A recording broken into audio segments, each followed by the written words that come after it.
The scandal that would eventually destroy one of Louisiana's most prestigious planter families began not with sudden revelation or dramatic confrontation, but rather through gradual accumulation of evidence that could no longer be ignored or explained away through convenient fictions that white society had developed to protect itself from acknowledging uncomfortable truths about sexual exploitation that characterized slavery throughout American South. But that polite society refused to discuss openly, despite everyone knowing such exploitation was endemic within system that gave white men absolute legal authority over enslaved women's bodies, and that provided no mechanisms through which enslaved women could refuse sexual advances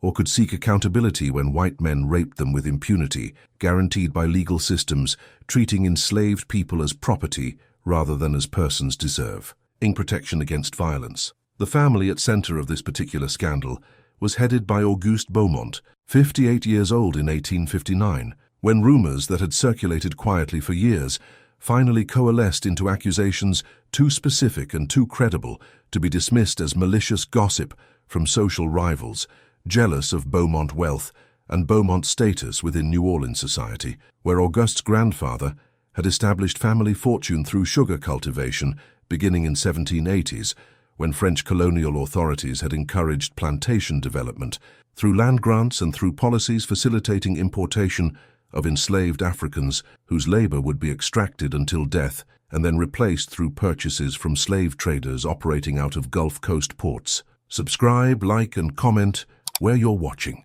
This Baron's depravity will expose slavery's darkest sexual secrets that destroyed Louisiana's elite from within. The specific allegation that emerged into public discourse during spring of 1859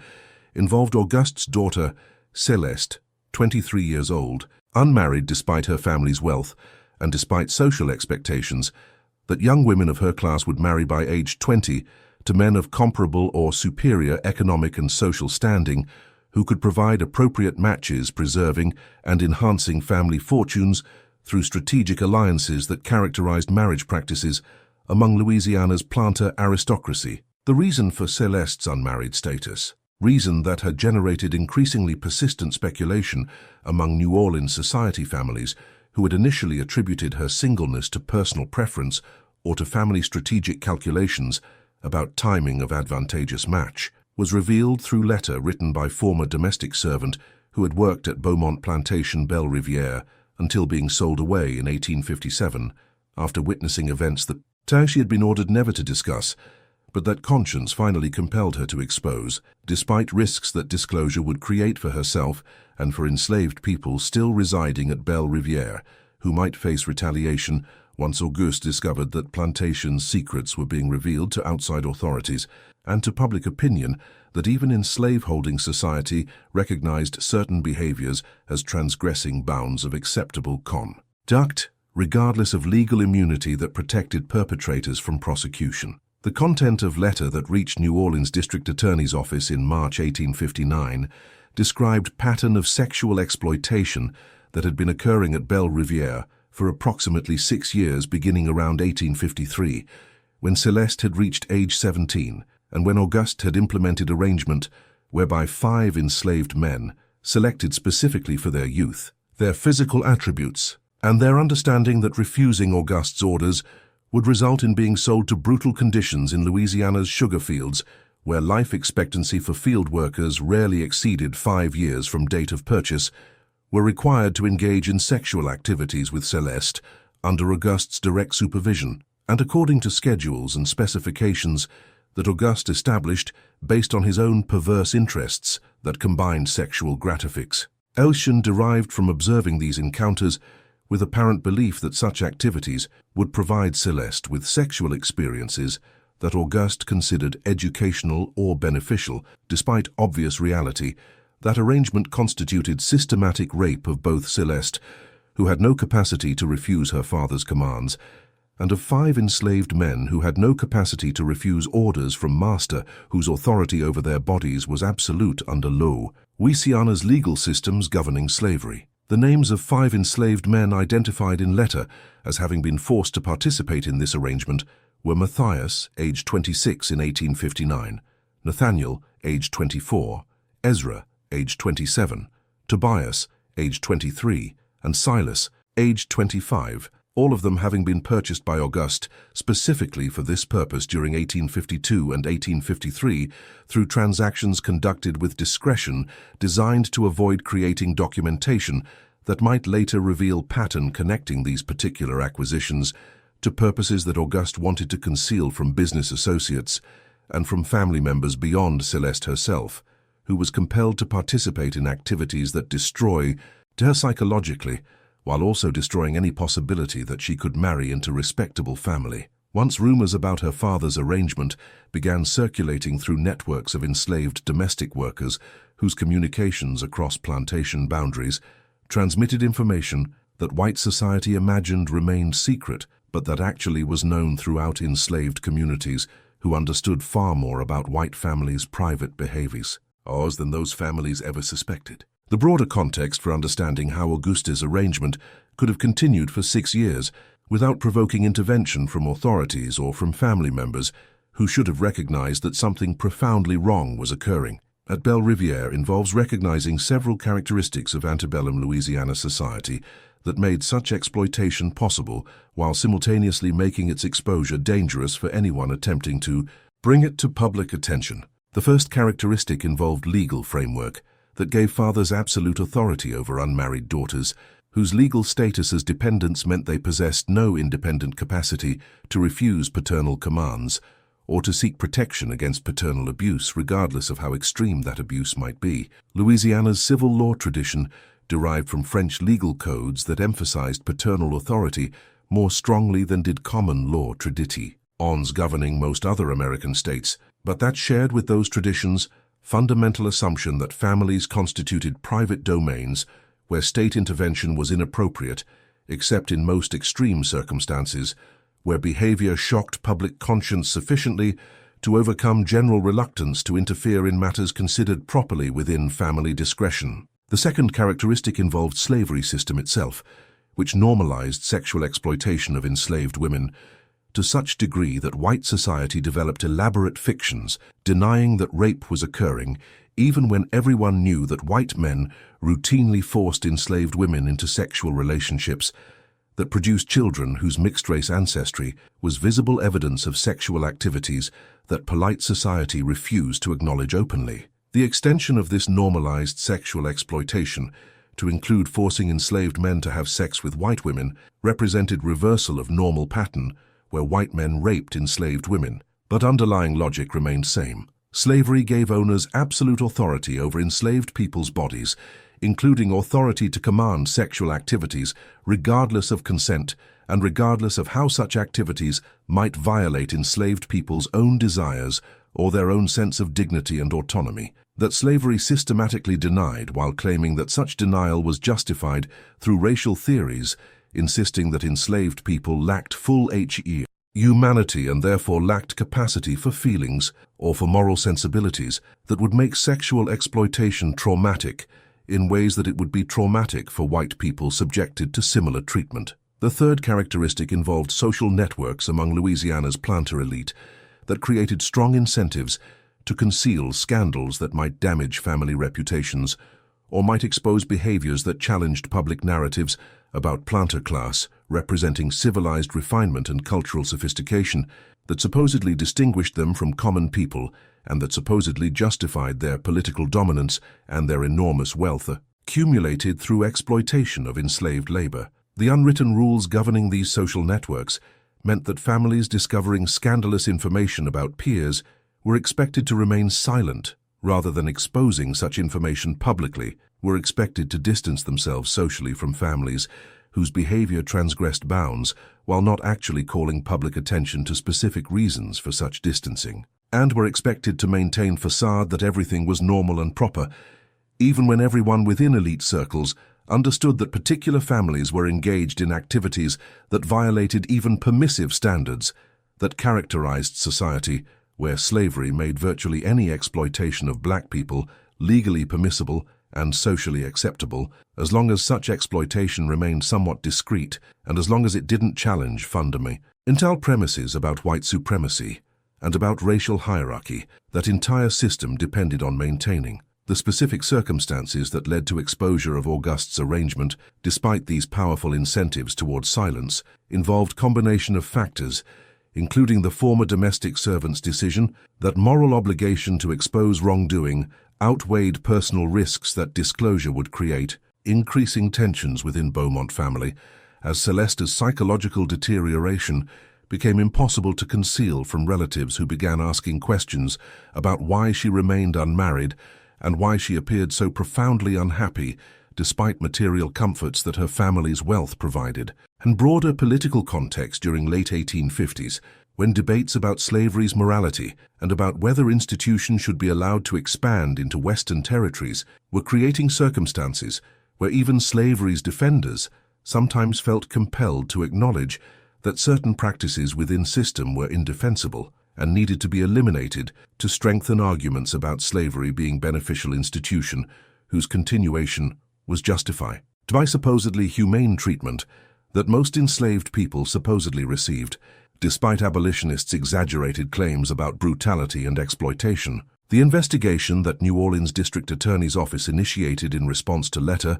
received in March 1859 involved delicate political calculations about whether prosecuting prominent planter family would serve public interest or whether such prosecution would generate backlash from planter class, whose political influence could end district attorney's career if they concluded that he was attacking one of their own to advance personal PR, political ambitions, or to curry favor with anti-slavery elements, whose influence in Louisiana remained minimal, despite their growing power in northern states where Republican Party was emerging as major political force, threatening to restrict slavery's expansion and potentially threatening slavery's continued existence in states where it already was established. The decision that district attorney made to conduct quiet investigation gathering evidence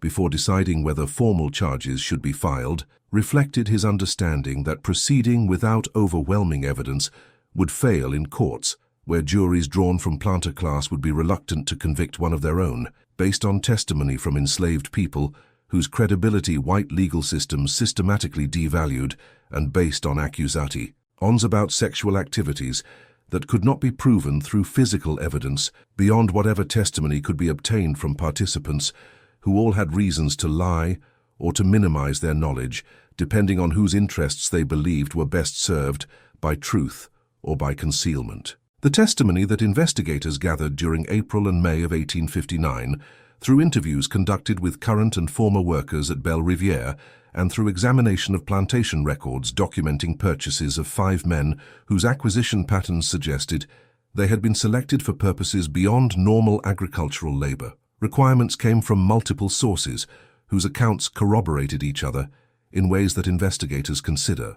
credible, despite witnesses' enslaved status that would make their testimony inadmissible in criminal proceedings under Louisiana laws prohibiting enslaved people from testifying against white defendants in cases where such testimony might result in criminal convictions carrying significant penalties. The domestic workers who had observed Auguste's arrangement described elaborate procedures, including specific room in main plantation house that had been furnished with bed and with seating, where Auguste would position himself to watch, while Celeste engaged in sexual activities with whichever of 5 men Auguste had designated for particular evening, described schedules that Auguste maintained tracking which men had been with Celeste and how frequently such encounters occurred, described Auguste's explicit instructions to men about what specific activities they were expected to perform, and described consequences that Auguste threatened if men failed to perform adequately or if they disclosed arrangement to anyone outside controlled group of people that Auguste had determined needed to know about activities occurring in designated room. The psychological impact on Celeste herself became apparent through testimony from women who had worked as her personal attendants and who described her progressive withdrawal from social activities that young women of her class normally participated in, described crying episodes that occurred with increasing frequency during years following 1853 when arrangement had begun, described Celeste's expressions of shame and self-loathing that manifested in refusal to look at herself in mirrors and in refusal to wear dresses or jewelry that emphasized her physical attractiveness in ways that normal young women of her social position would have embraced as appropriate means of signaling their eligibility for marriage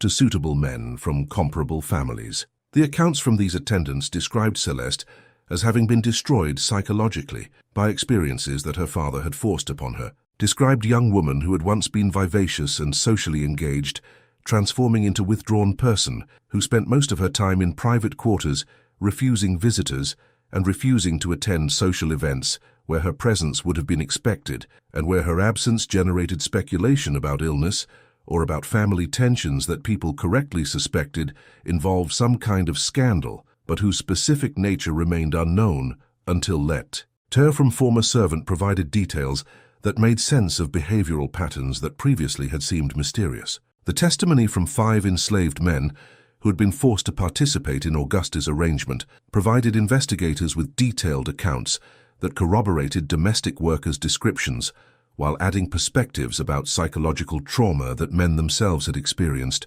through being compelled to engage in sexual activities with white women under circumstances where refusing orders from master would have resulted in being sold to Condu. Tie-ins that everyone understood meant likely death within few years from brutal labor. In Louisiana's sugar fields, where mortality rates exceeded those at cotton plantations because sugar processing required continuous work during harvest seasons, extending 18 to 20 hours daily for weeks at a time, until cane was processed and until exhausted workers either recovered sufficiently to survive until next season or died from combination of exhaustion, malnutrition, industrial accidents, and diseases that thrived in conditions where basic sanitation was impossible to maintain. The men's accounts described Auguste's explicit instructions about what activities they were expected to perform with Celeste, described his presence in room watching throughout encounters, and sometimes providing running commentary about what he wanted to observe or what techniques he wanted men to employ, described his anger when performances failed to meet his expectations, and his threats about consequences if men disclosed arrangement to anyone not already aware of activities occurring in designated room at Belle Riviere. Matthias, the oldest of 5 men at age 26 in 1859, provided testimony describing how Auguste had purchased him in 1852, specifically after interviewing multiple enslaved men being offered for sale and after selecting Matthias based on physical appearance that Auguste found suitable for purposes that Matthias did not understand until Auguste explained arrangement several days after purchase when Matthias had been brought to Belle Riviere and had been introduced to Celeste in Auguste's presence. The explanation that Augusta had provided, that Matthias would be required to have sexual relations with Celeste according to schedules that Auguste would establish and under Augusta's direct observation, had initially seemed so bizarre that Matthias had assumed he was misunderstanding what was being demanded of him, but Augusta's increasingly explicit instructions had made clear that this arrangement was exactly what Matthias feared it was, and that refusing would result in immediate sale to sugar plantation, where Augusta maintained business relationships that would ensure Matthias received particularly brutal treatment as punishment for disobedience and as warning to other enslaved workers about consequences of refusing master's commands, regardless of how unusual or how degrading those commands might be. The psychological impact on Matthias of being forced to perform sexually under observation and according to specifications that Auguste dictated, manifested in severe trauma that he described in testimony as making him feel simultaneously like he was being raped, despite technically being person performing penetration, and like he was being forced to rape Celeste, despite her apparent compliance that Matthias understood resulted from same coercion had compelled his own participation, rather than from any genuine desire on her part to engage in activities that clearly caused her psychological distress that became increasingly visible across 6 years during which arrangement continued. The confusion about whether he was victim or perpetrator, about whether Celeste was victim or was participant, whose whiteness made her complicit in exploitation of enslaved men whose bodies were being used for her father's perverse gratification, about whether resistance was possible or whether submission represented only realistic option, given power dynamics and given consequences that resistance would trigger. This confusion created psychological state that Matthias described as destroying his sense of himself as person with dignity or with agency beyond what Auguste chose to grant him. Nathaniel's testimony described similar psychological trauma, compounded by fact that Auguste had purchased him, when he was only 18 years old in 1853, making him barely adult when forced participation in arrangement began, and making him particularly vulnerable to psychological manipulation through which Auguste had convinced him initially that refusing would result not merely in being sold to brutal conditions, but in having family members who remained enslaved at plantation where Nathaniel had been born, being subjected to enhanced punishment as collective response to Nathaniel's individual disobedience. The threat against family members, threat that Auguste could not actually have carried out because he did not own Nathaniel's relatives, and because their owner would not have accepted direction from Auguste about how to punish workers on different plantations, had been effective in securing Nathaniel's compliance during initial months of arrangement before he realized that Auguste's threats were largely bluffs designed to secure psychological submission rather than representing realistic capabilities to inflict harm beyond what Auguste could accomplish through selling Nathaniel himself. Ezra's account emphasized degradation he experienced through being treated as performing object rather than as person during encounters with Celeste that occurred under Auguste's observation and direction, emphasized Auguste's instructions about specific positions and specific techniques that Auguste wanted to observe, and about pacing that Auguste controlled through verbal commands issued during sexual activities that reduced Ezra to status of puppet, whose movements were choreographed by master-watching performance and providing feedback about whether execution met his standards. The reduction to object status, reduction that Ezra experienced as more degrading than physical brutality he had endured during previous enslavement, because physical punishment at least acknowledged him as person whose behavior warranted correction, whereas sexual objectification denied even that minimal recognition, created psychological damage that Ezra described as making him unable to form normal romantic or sexual relationships with women he might have chosen to be with, because association between sexual activity and degradation had become so deeply embedded in his consciousness that sexuality itself had been poisoned by trauma inflicted through forced participation in Auguste's arrangement. Tobias and Silas provided accounts that corroborated patterns described by other three men, while adding details about specific incidents that demonstrated Auguste's sadistic enjoyment of power he exercised through controlling every aspect of sexual activities he forced them to perform. Details about times when Auguste had physically intervened during encounters to adjust positions or to instruct participants about techniques he wanted employed. Details about Auguste's habit of taking notes, documenting what he observed, and maintaining records tracking which men had been with Celeste, and what specific activities had occurred during particular encounters. The record-keeping that Auguste had maintained, records discovered during investigation, when authorities searched Belle Riviere under warrant authorizing them to seize documents that might provide evidence relevant to criminal charges being considered, provided documentary evidence corroborating testimony from enslaved witnesses, and providing specific dates and descriptions that demonstrated arrangement had been systematically organized, and representing spontaneous abusive behavior that might be characterized as isolated incidents of poor judgment,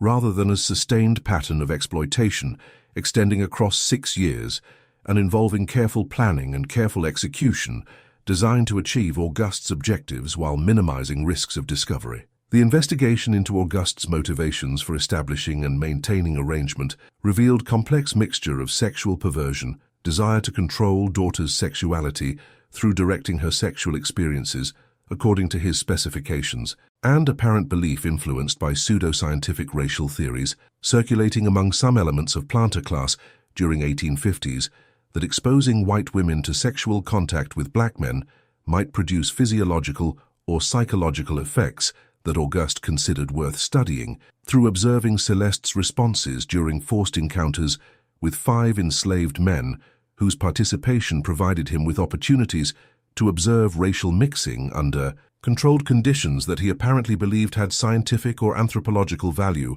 beyond merely providing him with sexual gratification through voyeurism. The extent to which Auguste's stated scientific interests represented genuine motivation versus providing rationalization for behavior, primarily driven by sexual perversion, remained unclear even after extensive investigation. But evidence suggested that Auguste had discussed his research with several other planters who shared his interests in racial theories and who apparently had not reported his activities to authorities, despite recognizing that arrangement he described violated both legal and social norms even within slave society, that tolerated extraordinary levels of sexual exploitation as long as such exploitation followed conventional patterns of white men, e.e., aping enslaved women, rather than involving forced sexual contact between white women and enslaved men. The response within New Orleans society to rumors about investigation's findings involved mixture of horror at specific details about Auguste's arrangement and determination to suppress information that might damage Louisiana's reputation or might provide ammunition to anti-slavery activists who were arguing that slavery corrupted white society morally and created conditions where extraordinary sexual exploitation became normalized to point where even supposedly respectable families engaged in behaviors that would be considered criminal in societies where slavery did not exist. The pressure that prominent families exerted on district attorney to drop investigation or to pursue charges quietly without creating public spectacle that might attract attention from northern newspapers reflected planter class's recognition that Auguste's behavior, while extreme, represented extension of sexual exploitation that characterized slavery more generally, and that publicizing his specific arrangement might lead to broader questions about sexual violence that occurred routinely on plantations throughout South, but that white society preferred not to acknowledge openly. The decision that district attorney made in June 1859, after completing investigation, involved pursuing criminal charges against Auguste for multiple offenses, including rape of daughter, who lacked legal capacity to consent to sexual activities her father commanded, sexual assault of 5 enslaved men, who similarly lacked capacity to refuse master's orders, and various lesser charges related to maintaining house of prostitution and to contributing to corruption of morals through organizing sexual activities for purposes that Louisiana's laws considered criminal, even when participants were enslaved, people whose legal status complicated questions about whether they could be victims of sexual crimes or whether their enslaved status meant they lacked legal protections that would make forced sexual acti. Fighties criminal offenses deserving prosecution. The legal complexity involved in prosecuting Auguste reflected tensions within Louisiana's legal system between civil law traditions inherited from French colonial period that recognized enslaved people as having certain limited rights despite their property status and newer legal developments influenced by American common law traditions and by pro-slavery ideologies that insisted enslaved people possessed no rights that white people were bound to owe respect, and that sexual activities involving enslaved people could not constitute crimes against those enslaved people, regardless of circumstances, because property could not be victim of crimes perpetrated by property's owner. The arrest of Auguste Beaumont in early July 1859 created sensation within New Orleans, despite district attorney's efforts to minimize publicity through conducting arrest quietly and through attempting to keep case documents sealed to prevent journalists from accessing details about charges or about evidence supporting those charges. The news that prominent planter had been arrested on charges related to sexual exploitation of his daughter and of enslaved people he owned spread rapidly through social networks despite official attempts at suppression, spread through domestic servants' communication channels, connecting households across New Orleans and connecting urban households with plantation operations throughout Louisiana, where enslaved workers learned about Auguste's arrest and about reasons for that arrest through information flows that white society could never completely control, despite systematic attempts to prevent enslaved people from accessing information that might inspire resist. Hence, or that might challenge narratives about slavery being a benign institution, where enslaved people were generally well treated and were protected against abuse through masters' economic interests in maintaining value of property they owned. The impact on Celeste herself of having her father arrested and having details about what she had endured become subject of public speculation and gossip involved psychological trauma, compounding trauma she had already experienced through 6 years of forced sexual activities under her father's control and observation. The testimony that investigators had obtained from her during investigation, testimony provided reluctantly and only after assurances that she would not be prosecuted for participating in activities that technically violated Louisiana's laws against fornication and against sexual contact across racial lines, had revealed young woman whose psychological state had been destroyed through sustained exploitation that she had been powerless to resist or escape given her father's authority over her and given social isolation that Auguste had deliberately created to prevent her from forming relationships with people outside household who might have recognized abuse occurring and who might have intervened to protect her. If Auguste's depraved 6-year arrangement, forcing his daughter and 5 enslaved men into systematic sexual exploitation, has you desperate to know how Louisiana's courts handled charges that exposed slavery's darkest sexual violence, subscribe and comment about justice when legal systems that enabled exploitation were forced to confront its most extreme manifestations. The trial of Auguste Beaumont that began in September 1859 in New Orleans criminal court created legal and social crisis that exposed fundamental contradictions within Louisiana's slave society, contradictions between claims that slavery represented benign paternalistic institution where masters protected enslaved people against abuse and brutal reality, that slavery gave masters nearly unlimited power to exploit enslaved people sexually, while simultaneously contradictions between Louisiana's civil law traditions that recognized enslaved people as possessing certain limited legal rights and pro-slavery ideologies, insisting that enslaved people possessed no rights whatsoever that white people were bound to respect, including most fundamentally right not to be raped or not to be forced into sexual activities that they had no capacity to refuse, given power dynamics that characterized master-slave relationships throughout antebellum South. The prosecution's case presented by District Attorney focused primarily on Auguste's sexual exploitation of his daughter Celeste, whose status as white woman and whose status as person lacking legal capacity to refuse paternal commands created clearer legal foundation for criminal charges than did sexual exploitation of 5 enslaved men,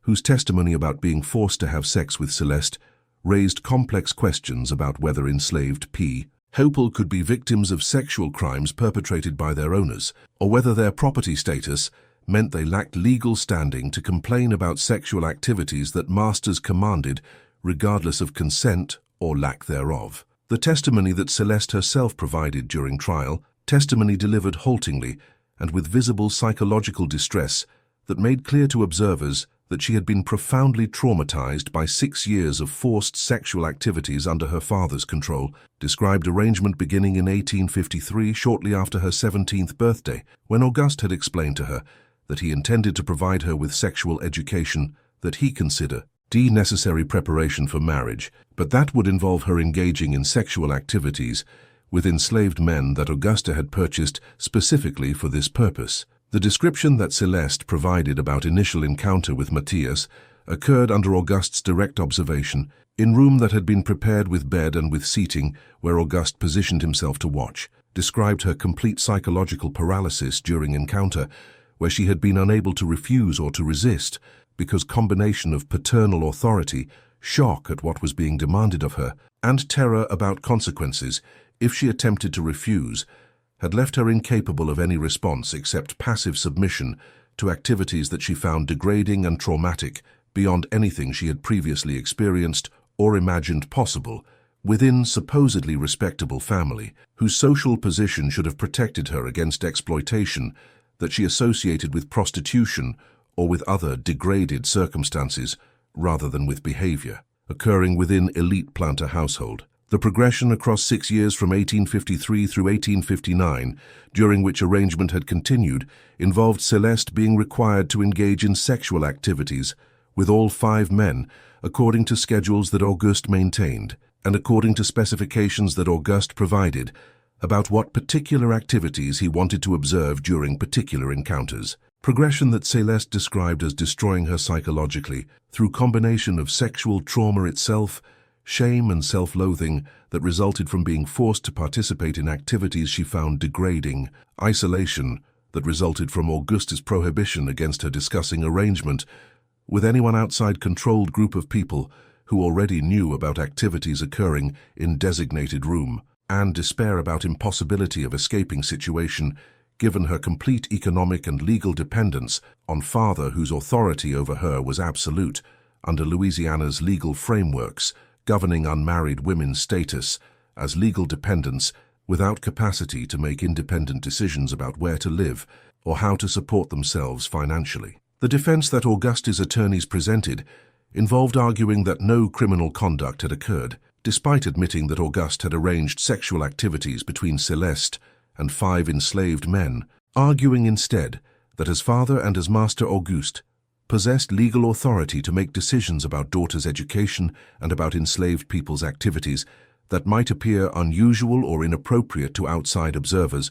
but that fell within scope of paternal and ownership authority that Louisiana's legal systems protected against interference, except in most extreme circumstances, where behavior so clearly violated public order or public mo. Rouse that state intervention was necessary, despite general principle that families and plantations constituted private domains where state had no business interfering with decisions made by fathers and masters whose judgment about what served their families' interests and their property's management should be respected rather than second-guessed by prosecutors or by juries, unless evidence demonstrated harm so severe that intervention was justified. E.d. The specific legal arguments that defense presented involved challenging whether Celeste could be considered victim of rape or sexual assault when she had not physically resisted sexual activities, or had not attempted to escape from Belle Riviere, or had not sought assistance from relatives or from authorities who might have intervened to protect her, arguing that her passive participation suggested consent, despite her testimony describing psychological coercion and terror that had made resistance appear futile and had made her believe that submission represented only realistic option available to her. The argument about consent being implied through lack of physical resistance represented common defense strategy in sexual assault prosecutions during 19th century, when legal systems typically required victims to demonstrate that they had resisted to utmost before sexual activity could be characterized as rape, rather than as consensual encounter, where victims' true feelings were irrelevant as long as she had not fought back physically. Against attacker, whose superior strength would have made such resistance futile in most cases, but whose absence was interpreted as indicating that sexual activity had been consensual, regardless of coercion or fear that victim experienced. The testimony from 5 enslaved men who had been forced to participate in Auguste's arrangement created even more complex legal questions, because Louisiana's laws provided no clear framework for determining whether enslaved people could be victims of sexual crimes perpetrated by their owners, given that property status appeared to preclude legal recognition of consent or lack thereof as relevant consideration when masters commanded sexual activity. Ties that enslaved people had no capacity to refuse without risking brutal punishment or sale to conditions that everyone understood meant likely death within few years. The prosecution's argument that men had been raped through being forced to perform sexually under coercion required convincing jury that enslaved men possessed legal rights to refuse sexual commands from masters despite property status, suggesting that such rights did not exist, required establishing that forcing someone to penetrate another person against perpetrator's will constituted rape, even though normal legal definitions of rape focused on forced penetration of victim rather than on forcing person to perform penetration, and required overcoming racial ideologies suggesting that black men could not be victims of sexual crimes because hypersexuality attributed to black men within racist frameworks meant they supposedly always desired sexual activity with any available partner, regardless of circumstances or coercion. The jury selection process that occurred before trial began had involved careful screening by both prosecution and defense attorneys, attempting to identify jurors whose attitudes about slavery, about racial hierarchy, about paternal authority, and about sexual morality would make them receptive to respective arguments about whether Auguste's behavior constituted criminal conduct deserving punishment, or whether it represented eccentric but ultimately private family matter that fell outside proper scope of criminal prosecution. The final jury composition consisted of 12 white men drawn primarily from New Orleans professional and commercial classes, rather than from planter elite, whose members had largely made themselves unavailable for jury service through claiming various exemptions or through simply failing to appear when summoned. Unavailability that reflected planter classes' reluctance to participate in prosecution of one of their own, and reflected concerns that guilty verdict might establish precedent threatening other planters whose own sexual exploitation of enslaved people might become subject to criminal prosecution if Auguste's conviction established that such exploitation was indeed criminal, rather than being protected private conduct that fell within scope of ownership authority. The deliberations that occurred after 4 weeks of testimony and after closing arguments from prosecution and defense extended across 3 days, during which jury struggled with legal complexities and with social implications of potential conviction that would represent unprecedented assertion by Louisiana's legal system that sexual exploitation occurring within slavery context could constitute criminal conduct deserving punishment despite ownership authority that appeared to permit masters to use enslaved people's bodies, however they chose, including for sexual purposes that might be considered immoral or depraved, but that were not clearly illegal given property status of enslaved people, and given absence of clear precedents establishing that forcing enslaved people to engage in sexual activities constituted crimes against those enslaved people, rather than merely representing masters' exercise of property rights that legal systems protected. The verdict that jury finally delivered, on October 28, 1859, involved finding Auguste guilty on charges related to sexual exploitation of his daughter Celeste, while acquitting him on charges related to sexual exploitation of 5 enslaved men whose property status jury concluded precluded legal recognition of them as victims of sexual crimes that required victims to possess legal personhood that enslaved people by definition lacked under Louisiana's laws governing slavery. The split verdict represented compromise between recognizing that Auguste's behavior towards Celeste clearly violated laws protecting white women against sexual abuse, including abuse perpetrated by family members whose authority did not extend to forcing daughters into sexual activities against their will, and maintaining legal frameworks protecting masters' authority over enslaved people, whose bodies masters could use for any purposes, including sexual purposes, without such use constituting crimes deserving prosecution,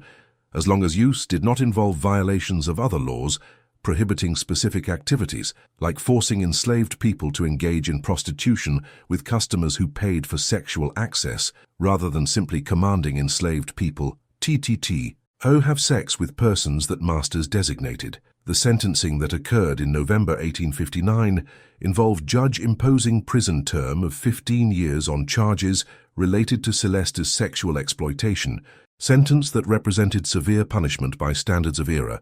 when sexual crimes often received minimal sentences, especially when perpetrators were wealthy white men whose social standing created presumptions that they deserved leniency rather than harsh punishment, that might be appropriate for criminals from lower social classes who lacked resources to hire expensive legal representation or who lacked social connections that could influence judicial decision-making. The sentence reflected judges' recognition that Auguste's behavior had shocked public conscience sufficiently to require severe response, despite defense arguments about paternal authority and despite social pressures to minimize scandal through imposing lenient sentence that would allow Auguste to resume his position within planter society after brief period of punishment whose brevity would signal that Louisiana's legal system remained committed to protecting planter classes' interests, even when individual planters' behavior crossed lines that respectable society considered indefensible. The impact on Beaumont family of Auguste's conviction and imprisonment involved complete destruction of social standing that family had maintained for 3 generations through wealth accumulated from sugar cultivation and through careful cultivation of reputations as respectable members of Louisiana's planter elite, whose hospitality and whose cultural refinement had made them prominent within New Orleans society. The revelation about Auguste's arrangement with Celeste and with 5 enslaved men made family social pariahs whose invitations to social events were withdrawn, whose business relationships were terminated by associates who wanted to distance themselves from scandal, whose very name became synonymous with sexual depravity, that even slave society that tolerated extraordinary levels of sexual exploitation could not publicly accept as falling within bounds of acceptable conduct. The economic consequences of social ostracism, combined with legal costs associated with Auguste's defense, and with inability to manage Belle Riviere's operations from prison, resulted in financial deterioration that forced family to sell plantation in 1861 at prices significantly below market value, because buyers understood that Beaumont name associated with property made it less desirable than comparable properties whose histories did not involve highly publicized scandals about sexual exploitation. The fate of Celeste herself, following her father's conviction, involved her being placed under guardianship of maternal aunt, who attempted to provide her with care and protection that her father had systematically denied her during 6 years when he had exploited her sexually for his own perverse gratification. The psychological damage that Celeste had sustained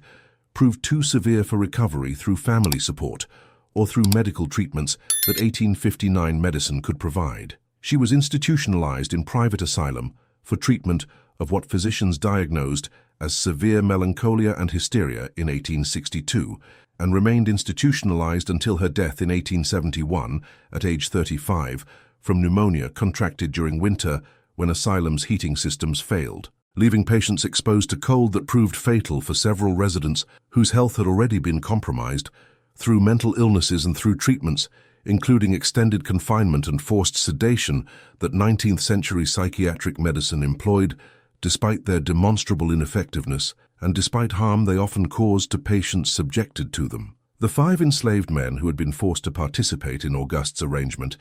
were eventually sold following Belle Riviere's sale in 1861 to Bayer, who dispersed them across different properties where they would work as field laborers rather than being maintained as group whose association with Beaumont scandal made them continuing reminder of events that new owner wanted to distance himself from. Their subsequent histories remain largely unknown, beyond scattered references in plantation records documenting their assignments and their productivity, scattered references that provide no information about psychological recovery from trauma they experienced through being forced to perform sexually under Auguste's observation and control,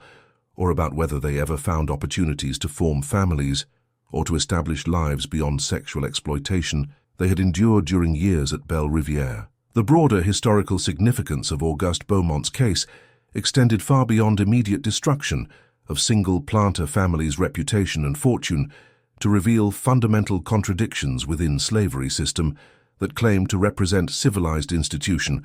where masters exercised benevolent authority over enslaved people whose supposedly childlike nature required white supervision and protection. Contradictions between these paternalistic justifications for slavery and brutal reality that slavery gave masters nearly unlimited power to exploit enslaved people in ways that even slave society recognized as morally indefensible when specific cases became public through prosecutions or through scandals that could not be suppressed despite powerful incentives within planter class to conceal information that might damage slavery's reputation or might provide ammunition to anti-slavery activists who argued that slavery corrupted white society morally and created conditions where extraordinary cruelty and extraordinary sexual exploitation became normalized to point where supposedly respectable families engaged in behaviors that would be considered criminal in societies not based on systematic denial of black people's humanity and systematic exploitation of their labor and their bodies. The legal precedent established through Auguste's conviction on charges related to sexually exploiting his daughter while being acquitted on charges related to sexually exploiting 5 enslaved men crystallized Louisiana's legal position that white family members possessed certain protections against sexual abuse, even when perpetrators were fathers or other relatives whose authority over unmarried women was extensive but not unlimited, while simultaneously confirming that enslaved people possessed no comparable protections against sexual exploitation by masters whose property rights appeared to permit using enslaved people's bodies for sexual purposes, without such use constituting crimes deserving prosecution regardless of coercion involved, or psychological harm inflicted on enslaved people forced to participate in sexual activities they had no capacity to refuse without risky, brutal punishment or sale to conditions that everyone understood meant likely death within few years from overwork and systematic mistreatment that characterized Louisiana's sugar plantations, where profitability calculations involved working enslaved people to death during prime productive years and replacing them through new purchases rather than investing in maintaining workers' health and longevity that would have reduced short-term profits, while potentially extending working lives. The impact of Augustus' case on broader debates about slavery's morality that were intensifying during late 1850s as sectional tensions between North and South approached crisis that would ultimately trigger civil war involved anti-slavery activists seizing on scandal as evidence supporting their arguments that slavery corrupted masters morally and created conditions where sexual exploitation became endemic within system that denied enslaved people legal protections against abuse, while simultaneously creating psychological conditions where masters came to view enslaved people as objects existing solely for exploitation rather than as human beings deserving moral consideration and deserving protection against violence, including sexual violence that would be considered criminal if directed against white victims, but that slavery's legal frameworks treated as falling within scope of ownership. Authority that gave masters nearly unlimited discretion about how to treat property they owned. The pro-slavery response to anti-slavery activists' use of Augustus' case involved arguing that his behavior represented aberration rather than representing normal pattern within slavery, involved emphasizing that he had been prosecuted and convicted, demonstrating that slave society did maintain moral standards and did punish violations of those standards when violations became public, and involved attacking credibility of enslaved witnesses whose testimony about being forced to perform sexually under Augustus' control was dismissed within pro-slavery propaganda as representing fabrications designed to damage slavery's reputation rather than representing truthful accounts of experiences that enslaved people had endured. The documentation that historians examining sexual exploitation within slavery have analyzed from Augustus' trial and from broader patterns of sexual violence that characterized slavery throughout antebellum South confirms that while Augustus' specific arrangement involving forcing daughter and 5 enslaved men into sexual activities under his observation represented unusual configuration of exploitation, underlying dynamics of sexual violence that his case exemplified were common throughout slavery system, where masters possessed legal authority over enslaved women's and enslaved men's bodies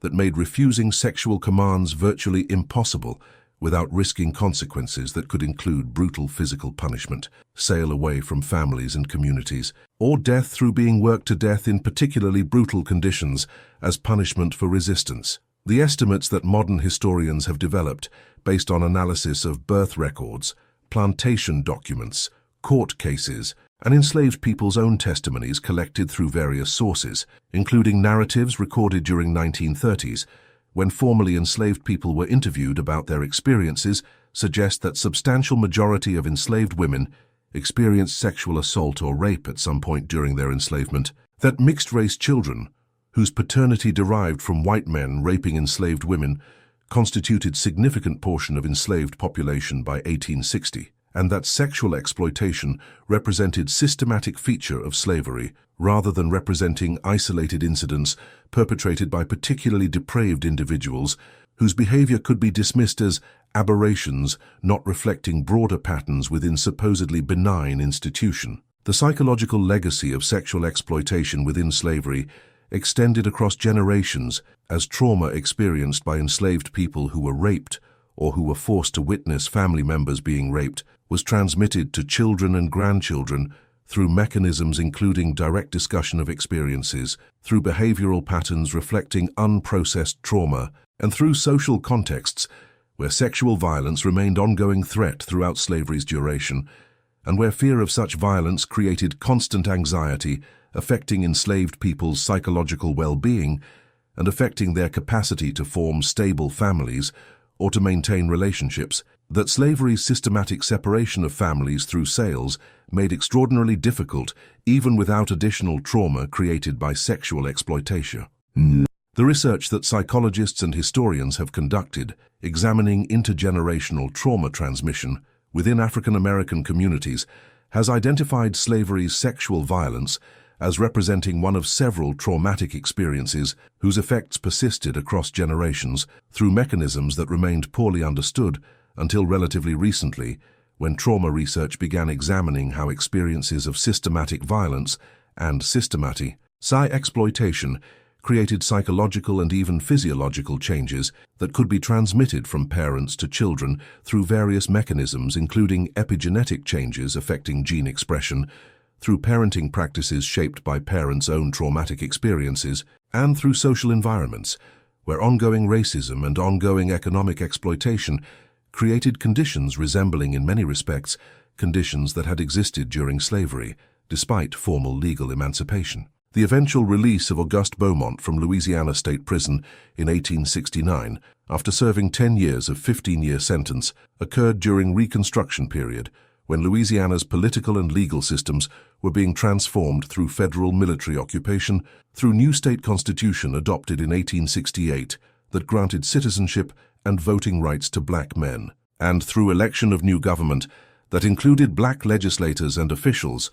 whose presence in positions of authority represented revolutionary transformation of state that had been governed entirely by white planter elite, whose interests had dominated Louisiana's politics throughout antebellum period. The early release that Auguste received resulted from general amnesty program that Louisiana's Reconstruction government implemented as part of broader effort to reconcile former Confederates with new political order and to encourage white Southerners to accept changes that Reconstruction was attempting to implement, including most fundamentally recognition that black people possessed citizenship rights and political rights that white supremacy